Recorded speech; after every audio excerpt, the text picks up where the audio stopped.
Harka fuunee dhaggeeffattootaaf hordoftoota miidiyaa Shinnigaa oduun miidiyaa Shinnigaa irraa isiniif darbu amma eegalee jira. Oduu waliin ana Abdii Wagaayyooti. Manni murtii olaanaa federaalaa dhaddachi oliyyannoo yakkaa lammata dheengadda himata Laamroot Kamaal kan ajjechaa Hacaaluun shakkamtee jirtu irratti murtee laachuuf beellama biroo qabate. Ajjechaa Hacaaluu Hundeessaan kan himatamte Laamroot Kamaal dhaddachi mana murtii olaanaa federaalaa kan lidataa jiru bilisa jedheenii ture. Yaa ta'u malee abbaan alangaa federaalaa murtee kan irratti mana murtii olaanaa federaalaa 6 kiilootti oliyyannoo kagalfatee ture yoo ta'u dhaddachi oliyyannoo yakkaa lammaffaa dhimma Laamroot Kamaal irratti murtee kennuuf har'atti jechuun adoolessa 5 bara 2013tti beellamee ture. Haa ta'u malee dhaddacha kan gaggeessan abbaan seeraa walfalmii garee lamaanii dhaddacha darbe irratti murtee har'a kennuun akka hin danda'amne eeranis amma beellama biroo adoolessa 22 bara 2013f qabaniiru. Bakka jirtu kan dhaddacha kana hordofte himatamtuun Laamroot Kamaal manni murtee beellama kiyyaa na duraa dheeresseera jechaan himatte. Abbaan seeraa dhaddachaa garuu adoolessa 22 asitti beellama biroo qabuu hin dandeenyu jechaan murtee duraan dabarsan raggaasisaniiru. Ajjechaa Hacaaluun namoota to'annoo poolisii jala oolfaman himanni itti baname afran keessaa takka kataate Laamroot Kamaal guraandhala 18 bara 2013 mana murtii olaanaa federaalaa lidataatti dhiyaattee himata kana irratti bilisa jedhamtee turte. Alas ka ishee guula himataman Xilaahun Yaamii, Kabbada Gammachuu fi Abdii Alamaayyoo manni murtii olaanaa federaalaa lidataa badii irratti muruun ni yadatama. Ammas manni murtii olaanaa federaalaa lidataa yaada himatamtoota sadeenii kana dhaggeeffachuuf roobii dhufu jechuun adoolessa 8 bara 2013tti beellama qabatee jira. Hidhaa ji'ootaatiin booda kan hiikame Mahammad Deeksisoo sagantaa eebba barattoota Yuunivarsiitii Jimmaa irratti haqni Hacaaluu Hundeessaatiif akkasumas Jawaar Mahammad hidhaadhaa haa hiikamu jechuun eega sagalee dhageessee booda hidhamee dhimma isaa kan mana murtiitiin hordofuun gabaasaa kan turan miidiyaan adda addaa akkasumas miidiyaan biyya keessaa turuun isaanii ni yaadatama. Mahammad Deeksisoo yeroo lamaaf mana murtii aanaa magaalaa Jimmaatiin mirgi wabii eegamee fi akka gadlakkisamu eega ajajamee booda ajajichi mana murtii otoo hin raawwatamiin hafee humna addaa Oromiyaatiin fudhatamee gara Finfinnee geessamuun Finfinnee Galaanii fi Awaash Malkaasaatti hidhamaa akka tureef adoolessa 3 bara 2013 hidhaadhaa akka hiikame dubbatan. Oduun wal fakkaatuun aartist Falmataa Kabbadaaf isa waliin kan himataman mana hidhaatii hiikamaniiru. Aartist Falmataa Kabbadaas toora feesbuukii isaa irratti akka jedhetti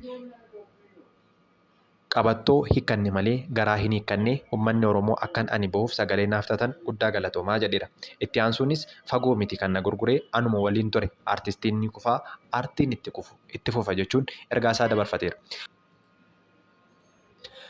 Oduun wal fakkaatuun qondaaloti ABO mana hidhaatti dhabaman lubbuu isaaniitiif yaaddofnee jedhu maatiin. Mana murtii waliigala Oromiyaa federaalaa irraa bilisaan akka bahan murtaa'ee kan ture qondaaltonni ABO 2 Lammii Beenyaaf Daawit Abdataa mana hidhaa keessa turan irraa bakka geeffaman wallaalame. Erga mana hidhaatii baafamanii eessa akka jiran akka hin beekneef lubbuu isaaniitiif yaaddoo akka qaban maatiin miidiyaa irratti dubbataniiru. Ajjechaan Hacaaluu Hundeessaa hordofee adoolessa 4 bara 2012 kan hidhaman namoonni lamaan kun jeequmsa kakaasuuf yakkoota shororkeessummaan wal qabatamanii himataman. Dhimma isaanii ilaalaa kan ture manni murtii waliigala Oromiyaa dhaddacha muddee 14 bara 2013 waliin wabii birrii 20,000 akka gadhiifaman murteessee erga bahanii booda poolisiin deebisee to'achuun isaas ni yaadatama. Dhimmi isaanii oliyyannoo gara mana murtii waliigala federaalaatiif geeffamee manni murtichaa dhaddacha waxabajjii 24 bara 2018 waliin himatamtoonni lameen bilisaan akka gadhiifaman jechuun ajajee ture. Abukaatoon himatamtootaa obbo Boonaa Yaazoo BBC'tti akka himanitti ajajni mana murtii waliigalaa federaalaa kun bakka himatamtoonni turan waajjira poolisii magaalaa Moojuu qaqqabus ajajni mana murtii akka hin kabajamne dubbatu. Qondaalonni ABO Lammii Beenyaaf Daawit Abdataa adoolessa 5 bara 2013 irraa eegalee bakka hidhaa turan waajjira poolisii magaalaa Moojootti baafamanii eessa akka geeffaman hin beeknu jechuun yaaddoo qaban himu. Maatiin isaanii maatii keessaa tokko kan ta'e Firaa'ol Beenyaa wixata ganama ciree qabnee fi yeroo gaafachuu deemnu asii baafamaniiru nuun jedhan jedha. Poolisoota yeroo gaafan asii baafamaniiru jechuun malee ebelotu akka nageesse kan jedhu hin beeknu nuun jedhu. Amma namootni kun lamaan eessa akka jiran hin beeknu. Lubbuu isaaniitiifuu baay'ee yaaddofna. Amma achi buutee isaanii dhabnee nama gaafannus wallaallee jedha. Ammaan dura yeroo mana hidhaa tokkorraa gara biraa geeffaman odeeffannoo akka argatan kan himu Firaa'ol miilana garuu eenyurraayyuu homaa odeeffannoo dhabnee rakkachaa jirraa jedha. Dhimma kana irrattis poolisiin Oromiyaaf kan bulchiinsa magaalaa Moojoo irra deebiin argachuu hin dandeenye. Abukaatoon isaanii obbo Boonaan gama isaaniin maamiltoonni isaanii kun bakka geeffaman wallaaluun himuun adeemsa mana murtii hunda yaalleerra garuu ajajni mana murtii kabajamaa hin jiru jedhan. Manni karaa mana murtii waliigala Oromiyaas ta'e federaalaa hunduu dhumateera. tarii waan kun kan raawwatamaa jiru qaama hojii raawwachiistuudhaanii jennee shakkina. Yeroo ajajni mana murtii kabajamuu didu mirgi namaa sarbamu kan qoratu Koomishinii Mirga Namummaati. Amma isaanitti dhiyaachuuf iyyachuuf jirraa jedhan. Qondaalonni ABO mana hidhaa keessa turanii baafamanii maatiif abukaatuu isaanii achi buutee isaanii dhaban isaan kana qofaa miti. Obbo Abdii Raggaasaa torban muraasa dura hidhaarraa erga gadi dhiifamanii booda mana osoo hin gahiin deebifamanii to'annoo jala oolfamaniiru. Haala wal fakkaatuun Koloneel Gammachuu Ayyaanaa caamsaa darbe manni murtii bilisaan akka gadhiifaman erga ajajeen booda akkuma bahaniin poolisiin fudhatamanii akka geeffaman beekamaadha. Namooti kunneen eessa akka geeffaman maatis ta'e abukaatoon quba akka hin qabne dubbatu. Itoophiyaan murtee mana maree mirga namummaa yeroo isaa kan hin eegne jette. Manni maree mirga namummaa dhaabbata biyyoota gamtoomanii yaa'ii isaa idilee 47ffaa geggeessa irratti qabiinsa mirga namummaa biyyootawwan addunyaa irratti wixinee yaada murtee yookaan diraaft riizoluushinii fi ragaalee dhiyaatan dhagahee murtee kan dabarse yoo ta'u, kana keessaa tokko dhimma sarbama mirga namummaa naannoo Tigraayitti qaqqabedha. Wixineen gamtaan Awurooppaa qopheesse mana maree kanaaf dhiyeesse loltoonni Eertiraa karaa ifa ta'een hatattamaan Tigraay keessaa akka ba'an sarbamni mirgoota namummaa naannichaa hammaachuu isaatiin daran yaadda'uu isaa tarreessa. Dhaabbilee fayyaa irratti haleellaan raawwatamuu idaa fi seeronni deeggarsa namummaa idil addunyaa cabuus hima. Wixineen dhiyaate kun yaada murtii ta'ee sagalee caalmaan raggaasifameera. Humnootiin Tigraay magaalota Allaamaaxaaf Koram deebisanii to'atan. Humnoonni Tigraay magaalota kibba naannichaa daangaa naannoo Amaaraatti siqan Allaamaaxaaf Koran to'annoo isaanii jalatti deebisuu jiraattonni himan. Magaalotni kunneen baatilee 8 dura osoo waraanni Tigraay hin eegaliin naannoo Tigraay jalatti bulaa turan battala lolichi eegaleetti humnoota Amaaraan to'atamanii baatilee 8tiif naannoo Amaaraa jalatti bulaa turan. Koram Maqalee irraa kallattii kibbaatti kiiloomeetira 170 fagaattee kan argamtu yoo ta'u, Allaamaaxaan ammoo Koram irraa kiiloomeetira 20 qofa fagaatti.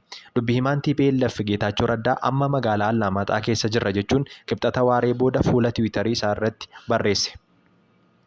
Haaluma kanaan immoo pirezidaantiin mootummaa naannoo Amaaraa akka ibsa baasanitti samii gaditti yakki TPLF nurratti hin raawwatne hin jiru jedhan. TPLF labsii dhukaasa dhaabuu mootummaan federaalaa labsee akka carraa gaariitti fayyadamuun uummata Amaaraa haleelaa fi weeraraa jira jedhe.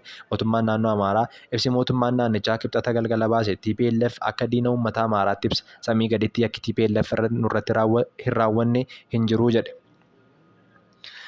Mootummaan naannoo Tigraay immoo uummanni loltoota Tigraay diinota isaanii naannoo Amaaraa fi Eertiraa keessa jiran akka faana bu'an dubbii himaan adda bilisa baasaa Tigraay obbo Geetaachoo Raddaa dubbachuu isaanii madda oduu Reuters immoo gabaaseera.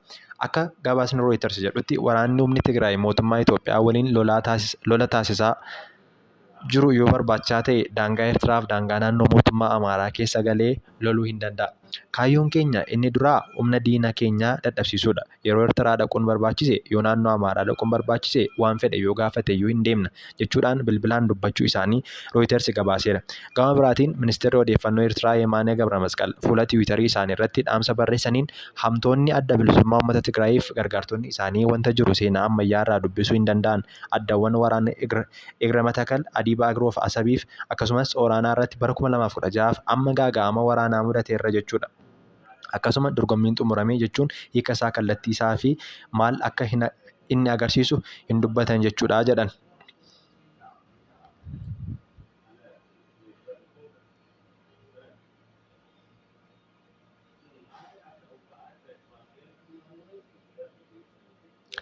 Baqattoonni Eertiraaf Tigraay jiran haleellaan haaloo ba'umsaaf saaxilamnee jedhu.